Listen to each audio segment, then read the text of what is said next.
Welcome back, folks, to night 33 of Uncle Three's spooky storytelling channel. Every country has its share of unexplained tales, and Taiwan is no exception. Tonight's isn't exactly a ghost story, but trust me, it's just as chilling. Ever heard of a parallel world?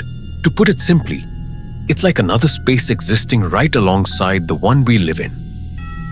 For some bizarre reason, people sometimes stumble into this other world. Some only for a few minutes, others for days. And some vanish from our world entirely. Our story today takes place in Taiwan and involves two men, both professional Taiwanese mountaineers. Since they're real people, I'll call them Eric and Sam. These guys had conquered every major and minor peak in Taiwan.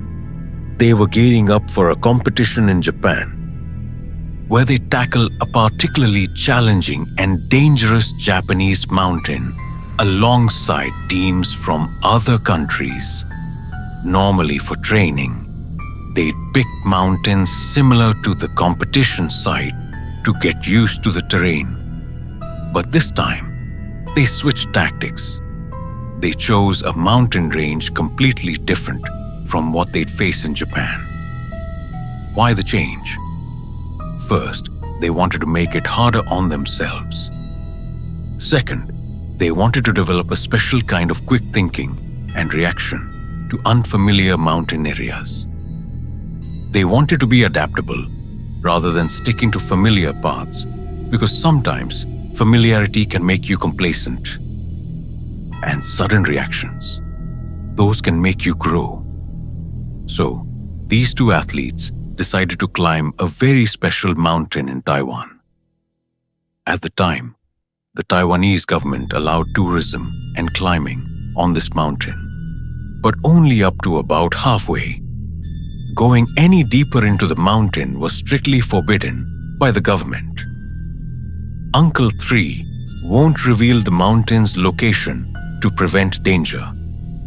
Part of the reason for the restriction: this area was used for special mineral extraction in Taiwan, so people couldn't go deep inside.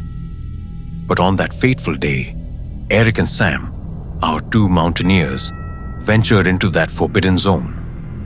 Why? Well, they wanted to explore the whole range.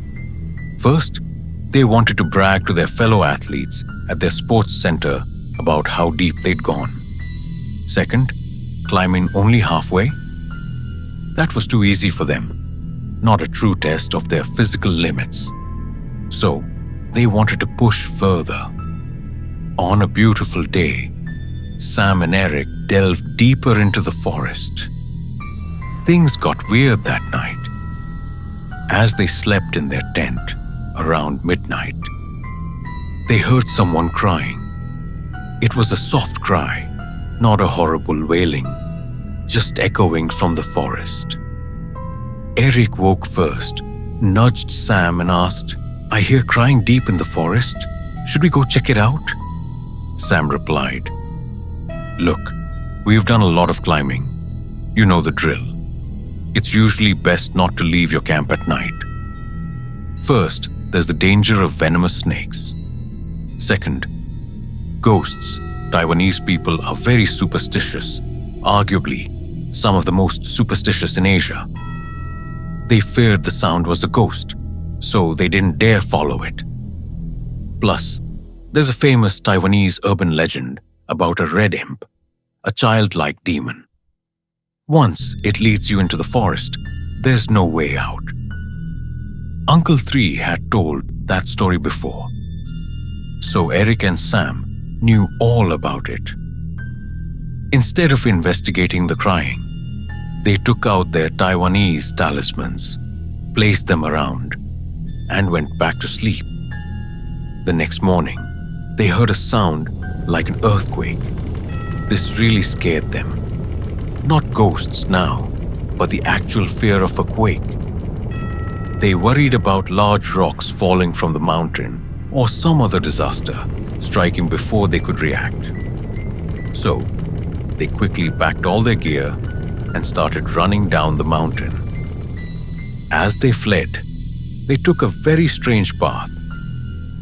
Both Sam and Eric heard screams all around them. Because of these screams, they thought they were on the right track.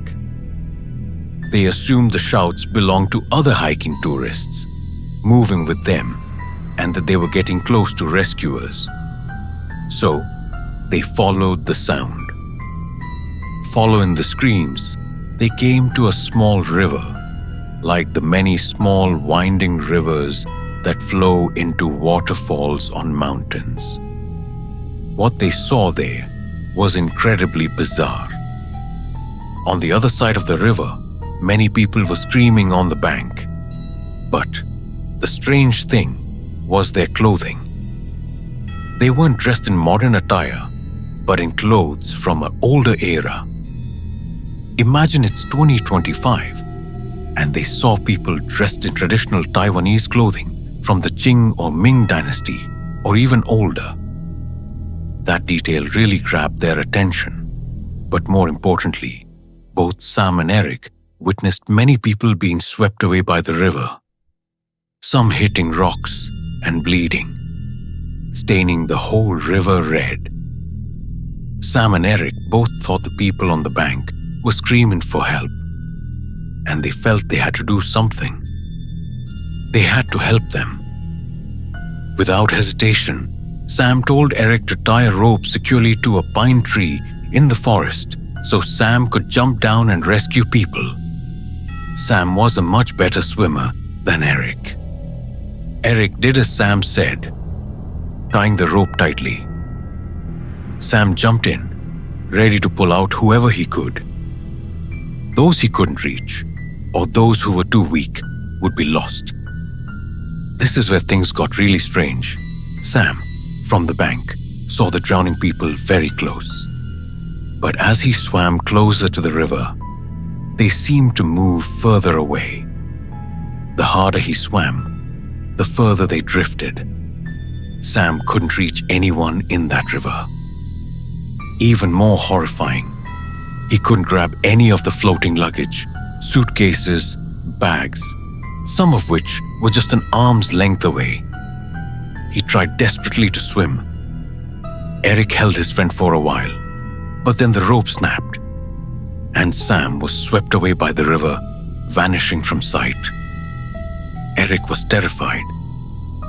He yelled for help repeatedly, but he couldn't go into the water himself because he didn't know how to swim. All Eric could do was scream frantically from the bank, watching his friend disappear into the river. After Eric calmed down, he slowly made his way back down the mountain. On his descent, Eric took a careful look around the area again. He saw something chilling. The terrain around him didn't match the map of the mountain he was holding. It was an entirely different landscape. For example, where the map showed a fork in the road, there was no fork at all. Nothing on the map matched any detail of the area. Eric immediately ran along the river, hoping to find a house or a village. But the further he ran, the longer the river seemed to stretch. It went on and on, endlessly. He realized he couldn't run the entire length of it. So, in terror, he was forced to turn back to the old path. Eric described walking in a daze for what felt like forever until he finally saw a guard station, the kind that guards a tourist area on the mountain. Relieved, as if he'd struck gold, Eric immediately banged on the door. The guards came out, and Eric told them his friend had drowned trying to save many people during an earthquake, and those people had been swept away by the river. According to Eric's description, the guards just stared blankly, not understanding what he was saying. They immediately called the Taiwanese police. When the police arrived and heard the whole story, they were just as baffled. They informed Eric that there were only small rivers on this mountain. Very small, in fact. some only came up to your ankles. There was no large river like Eric described. And what's more, from the previous night until Eric was found, there had been no reports of any earthquake on that Taiwanese mountain. Everyone organized a massive search, hoping to find Sam. They tried to retrace Eric's steps based on his memory, but they found no place with a river like he described. Then, on the 10th day, the rescue team found something, but it wasn't Sam. They found a cemetery, or more accurately, a mass grave. It contained hundreds, even thousands, of bodies. Old, young, male, female, all mixed together. Realizing the seriousness of the situation, the police sent investigators. They determined that this mass grave belonged to people from a village. As alongside the bodies, there were personal items like chests, cabinets, and clothes. The terrifying part was that, based on the remaining artifacts, these people were from the Ming Dynasty. But no one could figure out the cause of death or why they were buried in a mass grave on this mountain. Later, deeply troubled by his friend's death, Eric began his own investigation. He looked into why the Taiwanese government had forbidden access to the other half of the mountain. Eric discovered the main reason. In the 1990s, a group of miners had been digging for coal deep inside the mountain. A strong earthquake struck, burying them alive. Since then, many strange phenomena have been reported only on that side of the mountain. And the authorities, concerned about earthquakes, completely banned climbing on that side. But what really puzzled Eric was that in the mountain's entire history, there had never been a river that big. To this day, he doesn't know why he saw what he did on that mountain. The people screaming, swept away by the river, the people screaming on the banks wearing ancient clothes. Why was there such a river? Why was there such a space? Where did Sam go? Was his friend also buried in that mountain? These questions haunted Eric. He wrote many petitions requesting deeper searches into the mountain, but they've never been approved. Uncle 3 collected this story and shared it with various mountaineering groups in Taiwan. It's almost as if Eric and Sam, in their quest for a challenge, accidentally stumbled through a veil into an echo of the past. A forgotten tragedy playing out in a parallel dimension. The river wasn't just a river, it was a ghost of history. A watery grave from centuries ago, still claiming its victims in a different reality that for a terrifying moment intersected with theirs. The story ends here on night 33. See you next time on night 34. And make sure you're the only one in the room.